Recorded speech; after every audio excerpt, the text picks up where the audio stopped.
In this video, I'll be showing you step by step how to use stop loss and take profit on Exness. It is super easy to do. So the first thing you need to do is open up your favorite browser, and then from here you'll need to go up to my.exness.com. I'll also put a link to that down in the description below for you to check out. From here, you'll need to log into your account, and once you're logged in, it should bring something like this. Now from here you'll need to open up an account, either a demo or real account. This will both work both ways, so just open an account.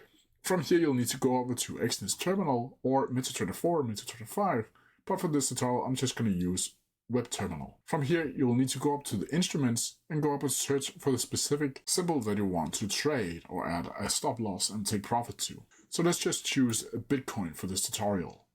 From here it should bring something like this. Now from here you'll need to go over to the right hand side where you can see BTC over here or Bitcoin to US dollar. And from here you can change the form from regular, one-click form or risk calculator form. All of these are optional and you can just choose one of the one that's suitable for you. From here you'll need to click buy, and from here you'll need to click either if you want to add a market order or a pending order. From here you'll need to add a volume or how many lots you want to purchase, and from here you'll also need to add the take profit down here.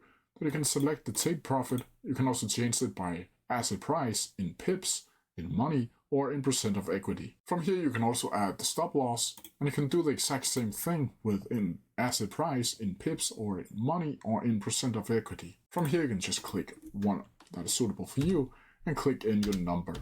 Once you've done that, you'll need to click confirm and buy the lot, and then from here it should be open over the pending orders, and once it's filled you'll need to go over to open or close depending on you used take profit and stop loss or just one of each.